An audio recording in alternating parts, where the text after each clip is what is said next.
Assalamualaikum warahmatullahi wabarakatuh. Perkenalkan, aku Nikita Farah Andrea dari DS 4601 dengan NIM 1305220023. Di sini aku akan menjelaskan konkurensi pada sistem operasi yang merupakan tugas individu sistem operasi. Yang pertama adalah konkurensi dalam sistem operasi. Konkurensi dalam sistem operasi mengacu pada kemampuan beberapa proses untuk dieksekusi secara bersamaan dalam satu sistem komputer. Ini berarti bahwa proses-proses tersebut dapat berjalan secara simultan, meskipun tidak selalu pada waktu yang sama persis. Nah, contoh konkurensi dalam sistem operasi sendiri yang pertama adalah multitasking. Multitasking ini adalah suatu kejadian ketika kita membuka beberapa aplikasi sekaligus. Misal membuka pemutar musik, membuka editor teks atau browser web secara bersamaan. Nah, semua aplikasi ini dapat berjalan secara konkuren. Yang kedua ada multi-threading. Multi-threading ini sebuah aplikasi tunggal yang dapat memiliki beberapa thread yang berjalan secara konkuren. Contohnya seperti pada browser web. Browser web ini mungkin memiliki satu thread untuk memuat halaman web dan thread lain untuk menjalankan misal JavaScript gitu. Yang ketiga ada sistem terdistribusi.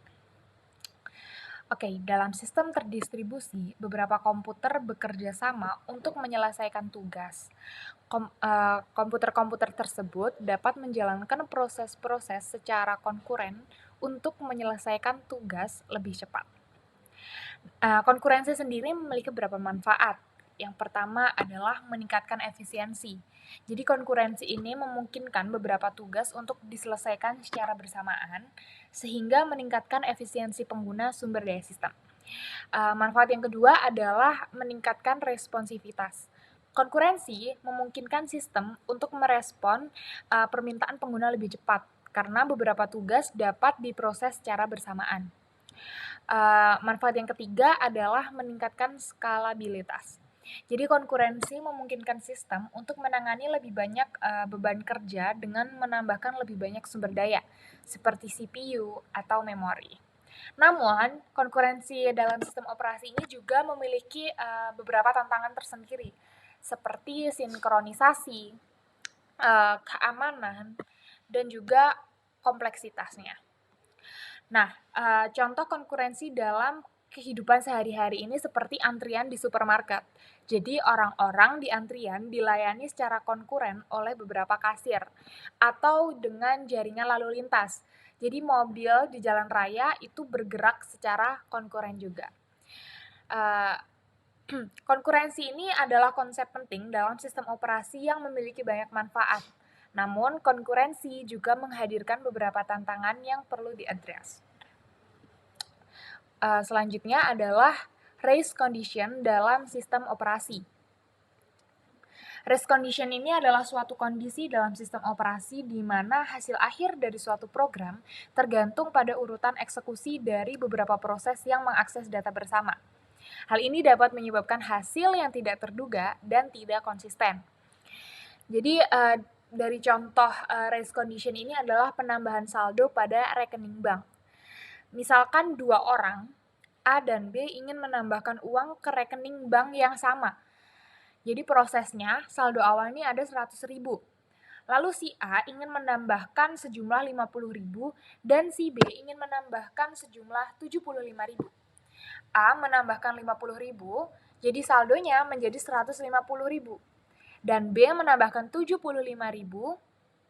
saldo akhir menjadi 225.000. Lalu, pada proses ini, race condition terjadi karena A dan B membaca saldo awal pada waktu yang sama, kemudian menambahkan uang ke saldo tanpa sinkronisasi. Akibatnya, nilai akhir saldo tidak sesuai dengan saldo yang diharapkan. Jadi cara mengatasi race condition ini adalah dengan mutual exclusion yang akan saya jelaskan setelah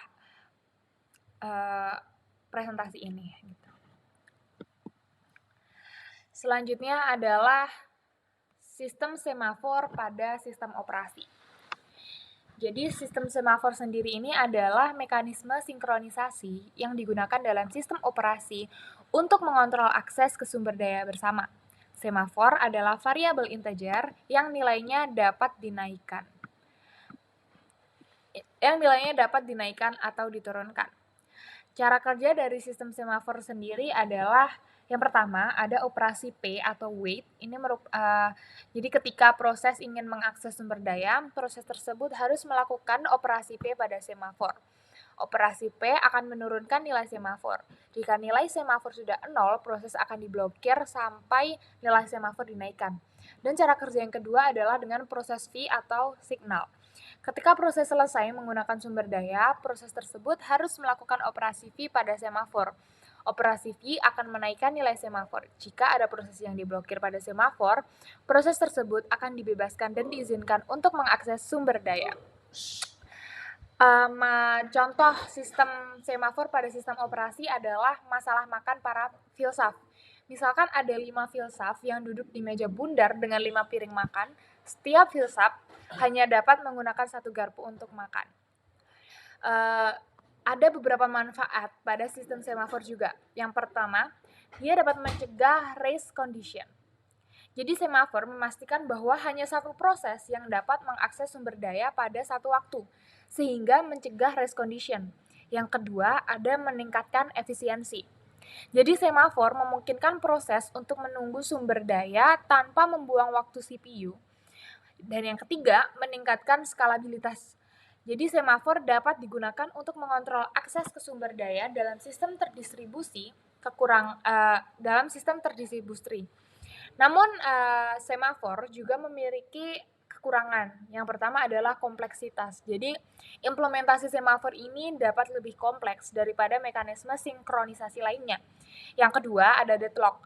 Jadi semafor dapat menyebabkan deadlock di mana 2 atau lebih proses saling menunggu satu sama lain untuk menyelesaikan.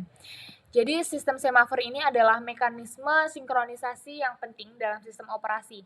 Semafor dapat digunakan untuk mengontrol akses ke sumber daya bersama dan mencegah race condition. Oke. Nah, yang terakhir adalah mutual exclusion dalam sistem operasi. Jadi mutual exclusion adalah konsep dalam sistem operasi yang menjamin hanya satu proses yang dapat mengakses sumber daya bersama pada satu waktu. Hal ini penting untuk mencegah race condition di mana hasil akhir dari program tergantung pada urutan eksekusi dari beberapa proses yang mengakses data bersama. Langsung ke contohnya. Jadi contoh pada mutual exclusion ini sama dengan penambahan saldo rekening bank. Jadi misal 2 orang juga, ada A dan B yang ingin menambahkan uang ke rekening bank yang sama.